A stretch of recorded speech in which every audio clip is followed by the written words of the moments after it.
My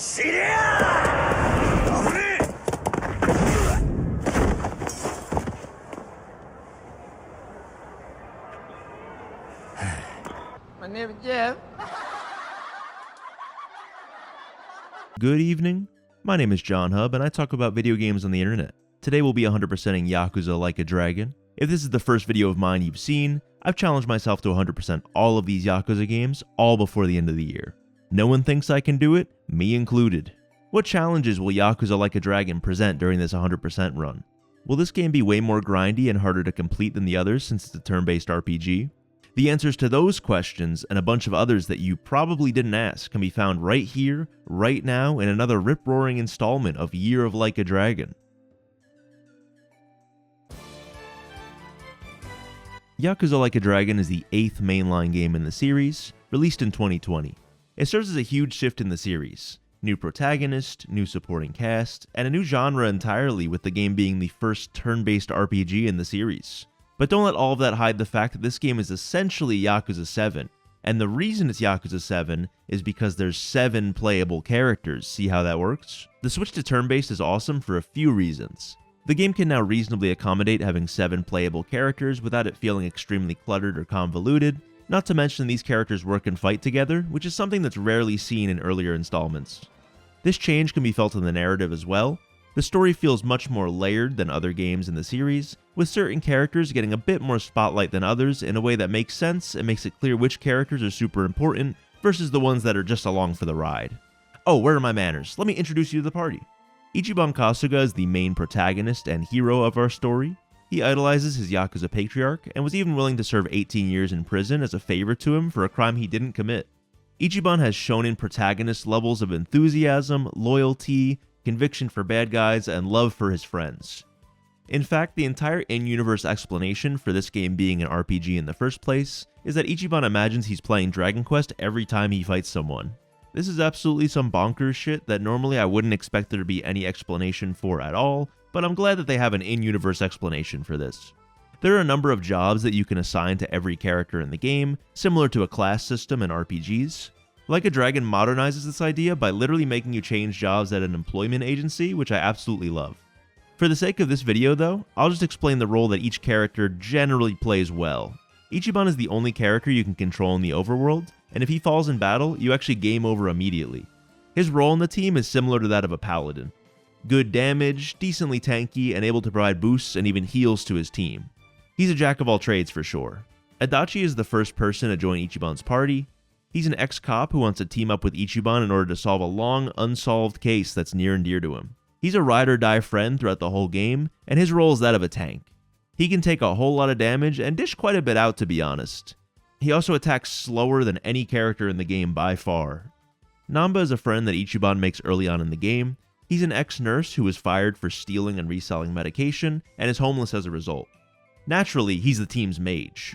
He has a slew of quote-unquote spells that are mostly just him being stinky. He's actually the only natural magic user in the party, so he's a vital part of the team since enemies are weak to most elements. Saikon is a business-savvy barmaid who joins the party after seeing the lengths that Ichiban and friends went for her sister, who they barely even knew. She has a no-nonsense personality, which funnily enough is not really reflected in how I decided to play her, which was purely as a healer. She's by far the best support in the game. Jungi Han is one of 2 party members that joins Ichiban in his attempt to unify the 3 sides of a turf war against the real enemy, corrupt politicians. Jungi Han is the second in command of the Korean Komi Jewel, and his role in the party is pretty interesting. I would consider him an assassin due to his high agility and damage output, but he's also pretty tanky, which is not typical of an assassin class in an RPG usually. Zhao is the last party member we're introduced to in the story, and is the other member that joins Ichiban during the turf war. His playstyle is the most comparable to a warrior in an RPG. He's got a lot of sword and blunt force attacks, and that's about it. I didn't use him a single time in my 100% run, not because he's not useful, I just think that every party member has very clear strengths in this game, and he just didn't make the cut, unfortunately. You can only have 4 party members on the field at once, and I didn't really need another damage dealer. Sorry, Zhao. Fuck! Lastly, there's one optional party member, Eri. There's a whole side game where you manage a business as Ichiban, and Eri is his second in command. Apparently that loyalty extends to fighting as well, as she's a powerhouse of a party member. The closest comparison I can give for her is that she's like a thief in an RPG. low HP, high damage, gets critical hits a lot, and can inflict things like bleed all the time. The team I ended up using for the vast majority of my run was Ichiban in his hero class, Adachi as an enforcer, Jungi-Han as a hitman, and Psycho as an idol.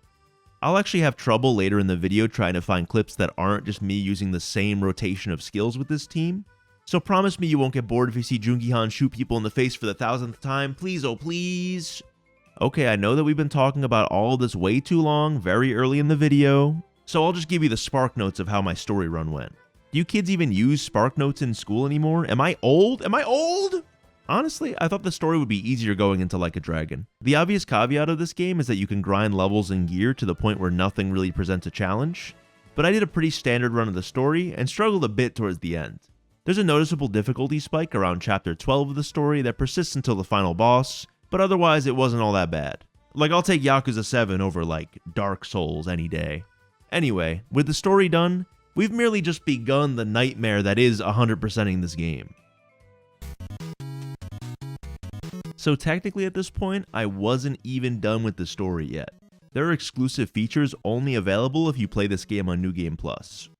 For example, if you want to change the difficulty, you can only do that in New Game Plus, but the thing that's actually important is we get access to a lot of expensive crafting items at a secret shop that's only in New Game Plus.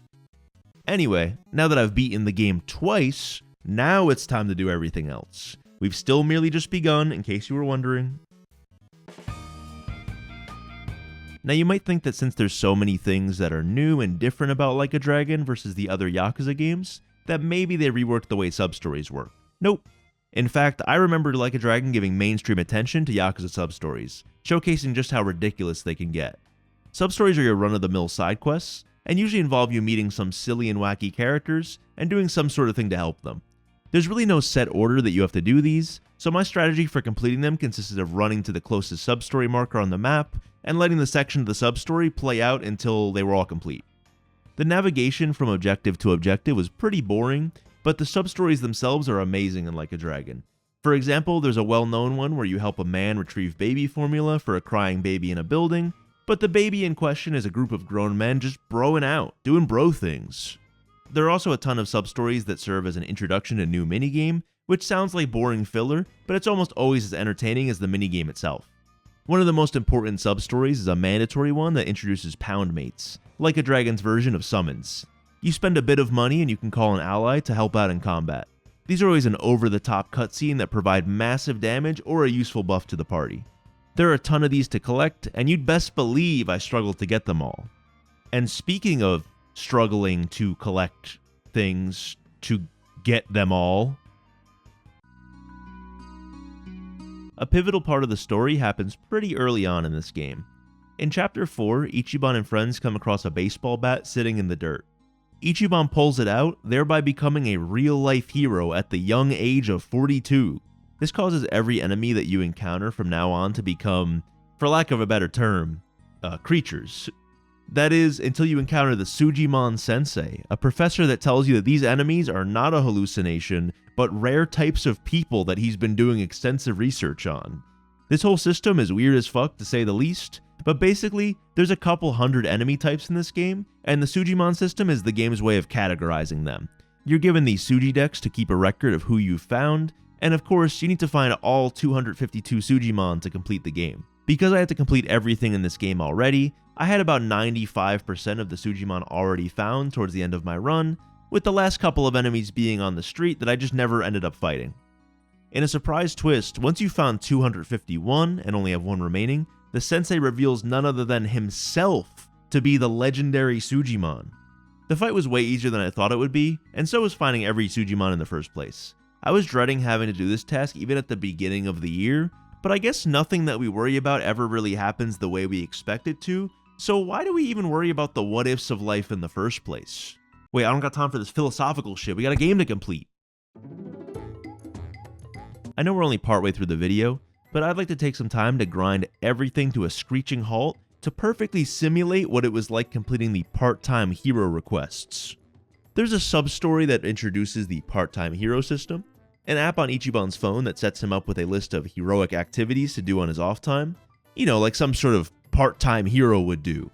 except there are way too many of these requests, and they don't always feel the most heroic.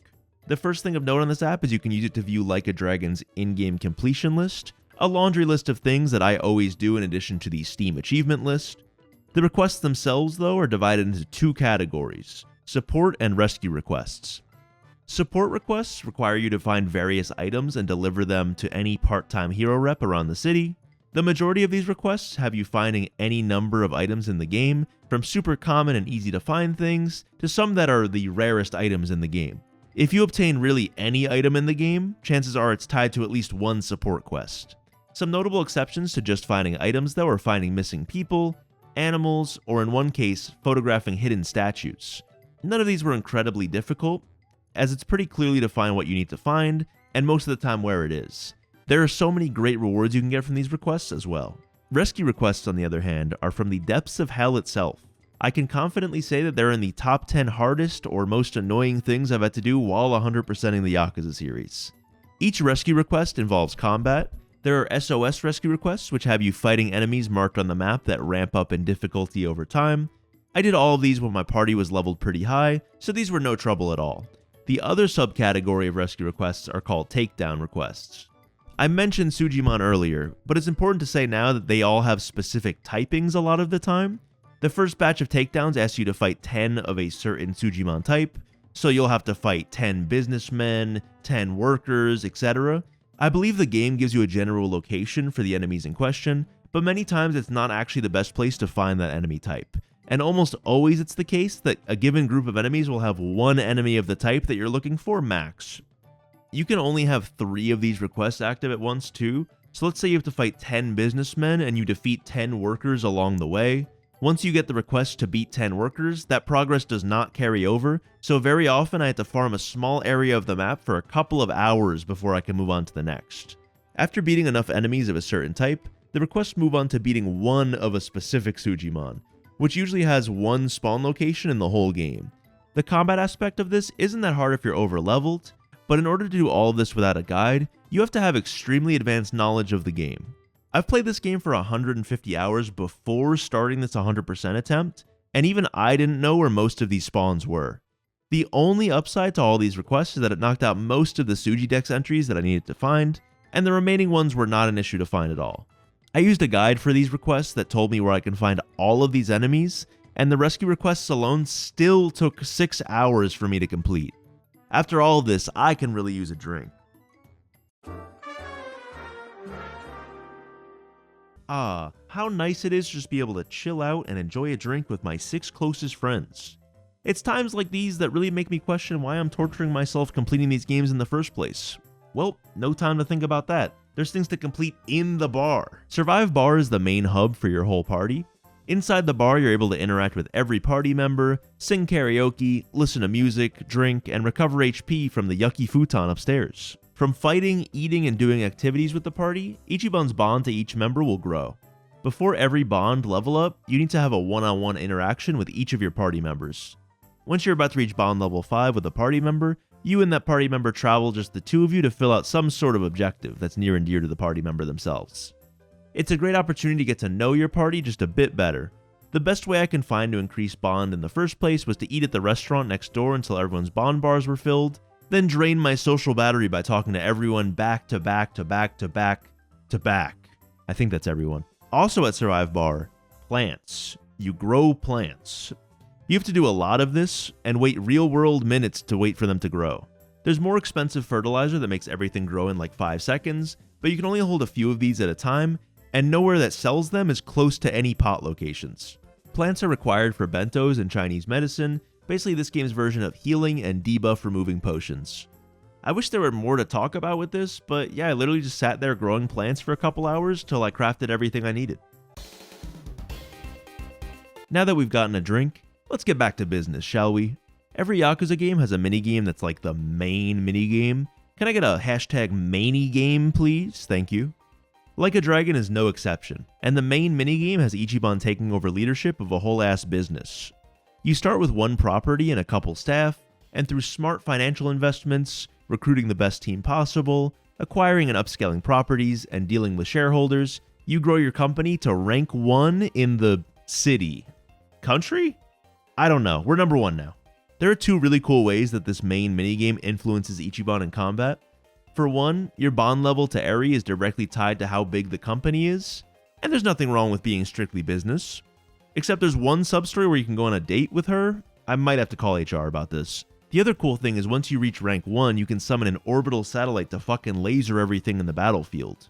A majority of completion metrics for this one you'll be able to complete while progressing to rank 1, but I personally had to play for maybe an hour more to finish this one out. This minigame is one of the best ways to make money, at least in the early to mid game, so I didn't really mind having to grind this one.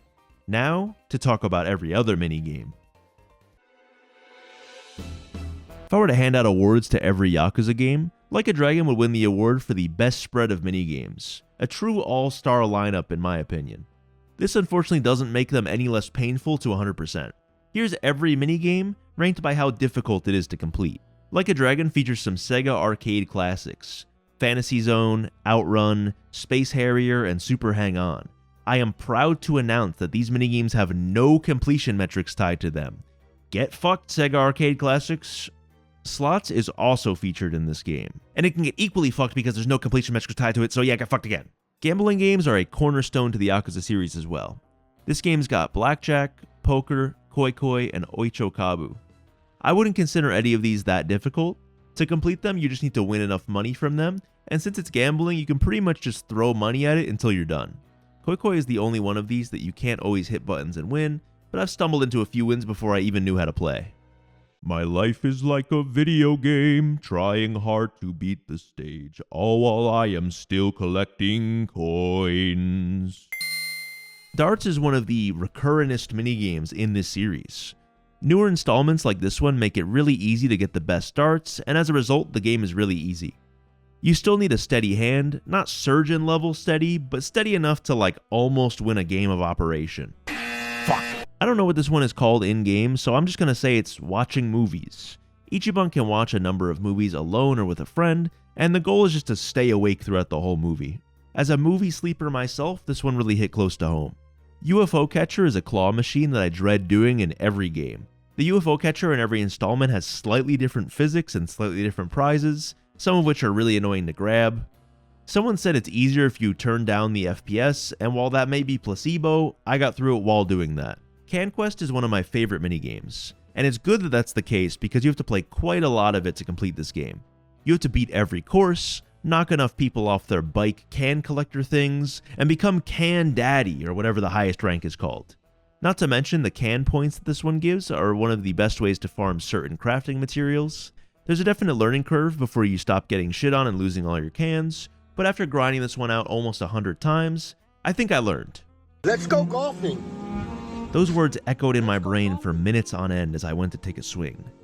Not much other thinking went on because this one's fairly manageable. You have a power meter and minimap that tells you almost exactly where the ball will go, and the wind barely influences your swing. There's 3 golf courses with more hazards as you go up in difficulty, but you don't need a very high score for these. There's also Bingo Golf, which is an interesting one, but you only need 1 bingo for the completion of this one. Shogi is always interesting, because in some Yakuza games, they make you have to play matches against the AI, but in games like this one, you just have to do all 10 shogi puzzles. I'm pretty sure these are copy-pasted from the previous game, so they basically presented no problem for me. They might be harder for someone else, but my rankings are pretty arbitrary anyway, so I'll put this game right about here. Listen up, FGC community, I'm coming for you. If you perform 5 frame-perfect executions of Jeffrey McWild's ass blast move, you can never lose. And I hope you're still listening, because Brad What's-His-Name has a punch combo that not even the best AI in the world can counter. Fuck you, ChatGPT! This one reminds me of my favorite song of all time. Take me out to the ball game, take me out to the crowd. Clear the beginner, intermediate, and advanced courses and hit 200 home runs in the home run course, and you've completed this one. Next minigame, please. Okay, I'll talk about Mahjong. If you've never watched a video of mine before, I kind of have this love-hate thing with Mahjong.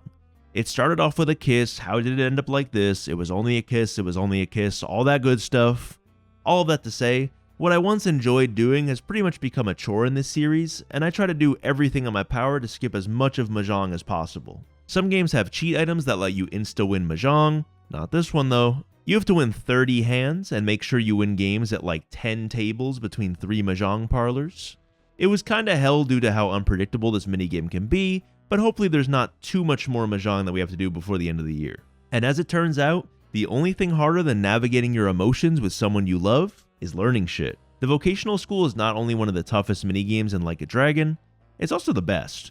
It starts with a sub-story where you try to give an English speaker directions before an absolute scholar comes along and saves the day. Impressed with his knowledge, Ichiban follows him to a vocational school where you can take tests on all sorts of subjects. There's 19 tests in all, and there's some trial and error involved for sure if you're not particularly knowledgeable about a certain topic. But nothing feels better than when you pass a test and get the greatest pat on the back ever. Ready? You're the man! You're the man! You're the man! And there's just one more minigame. The jury is still out on if it's harder than the others, but it has enough depth for me to give it its own section in the video.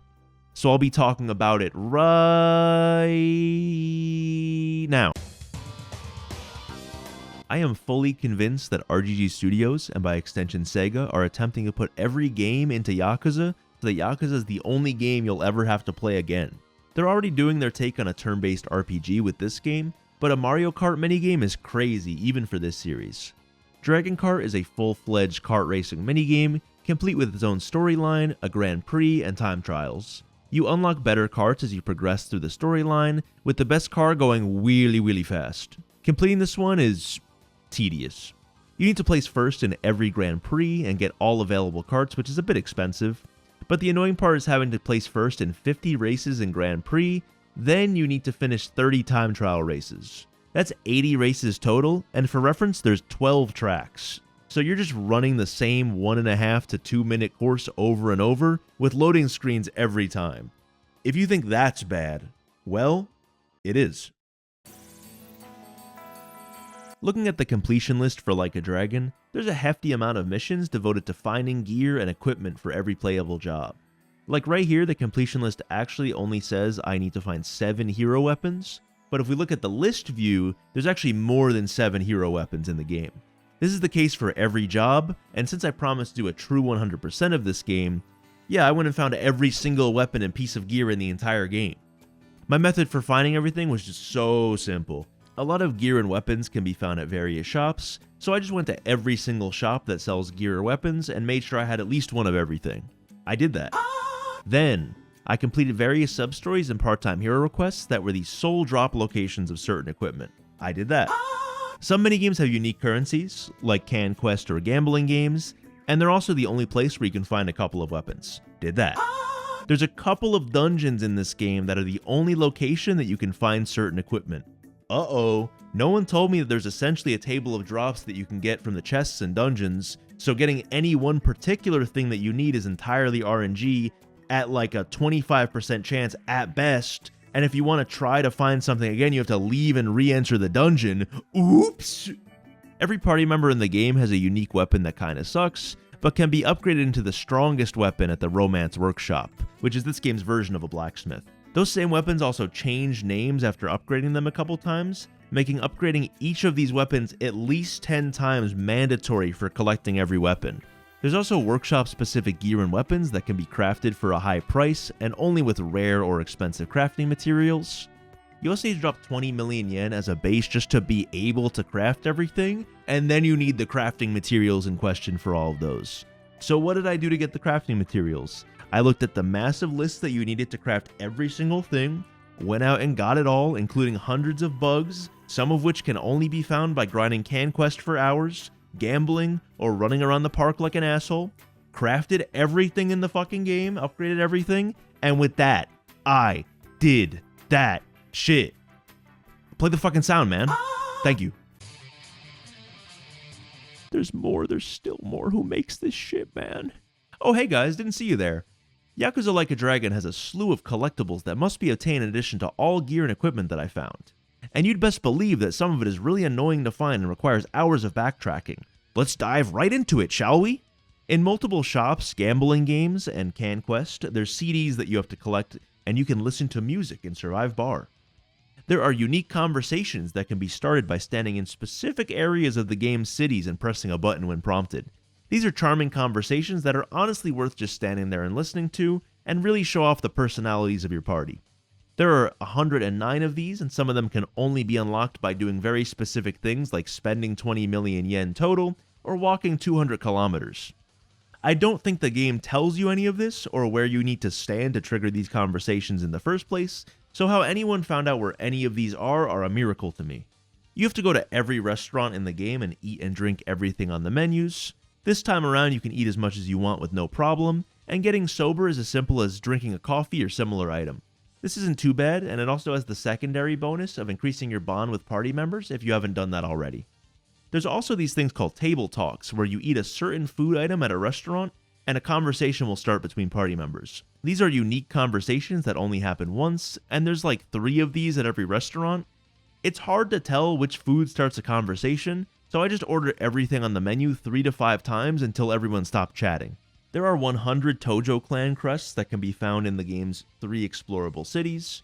These are found on the ground, and there's one piece of equipment that you can't find anywhere else in the entire game that costs 10 of these crests, but then there's also 2 pound mates that can only be unlocked here for 50 crests each. So obviously the math isn't working out here. So I had to farm 10 crests in my first playthrough, and then 100 in my second playthrough. There are also other things you can obtain in this shop that can be found elsewhere. I don't know why there would ever be over 100 crests worth of things in this shop, but it is what it is. The guide I used said you can find crests in tough enemy encounters as well as on the ground, but by the end of my playthrough I had found 8 crests that weren't in the 110 I collected. Last but not least are Hong Kongs, which are somehow not even in the top 20 weirdest things in this game. There are 5 NPCs tucked away in areas of the map that players would really never explore on their own, that only show up sometimes, and it feels like almost never. On the off chance that you do see one, you have to pay them an exorbitant amount of yen. And I think what happens is you're grabbing their boob. It's fun for me just to grab a boob, plus my peanuts got an attitude. I don't really know, I skipped the cutscenes. This specific task is a nightmare to complete, and it took an hour and a half to find all of these, even with a guide. Now I have no doubt that there are other collectibles. There are things in this game that my brain has chosen to omit or block out, presumably for good reason, but with all of this done, I can confidently say we're in the home stretch. I think. I'm working on something big, everyone. I can't say too much about it now, but let's just say I'm going to need to do quite a bit of grinding. While you watch this sped up footage of me clawing my way to level 99, I'll answer the big question I got about 100%ing this game specifically. I claim that I'm doing a true 100% of the Yakuza series. To me, that means story beaten, all sub-stories, full in-game completion log done, and all achievements. But does it also mean I'm setting out to hit the level cap on all party members, on all jobs, and obtaining every skill on every character? Absolutely not. To me, I see that as meaningless grind, and it's where I personally draw the line on what a true 100% looks like to me. But just for fun, I did the math, and I estimated that if I got gear that increased job XP for every character, at the very least, reaching 99 on every job for every party member would take about 30 to 40 additional hours on my playtime.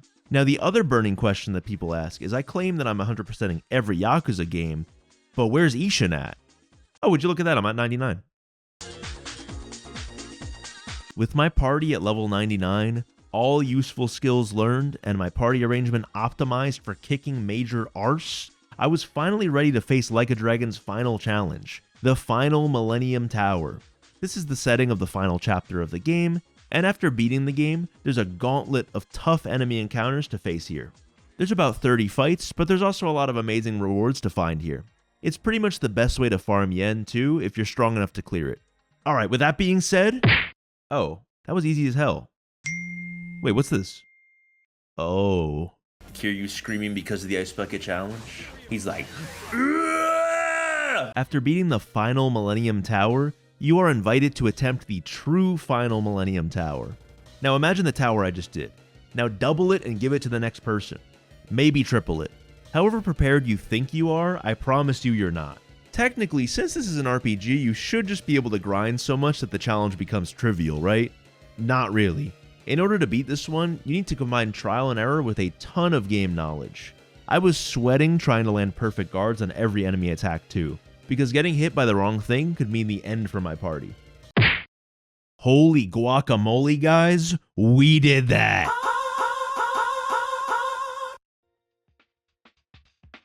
Well, that's another one in the books.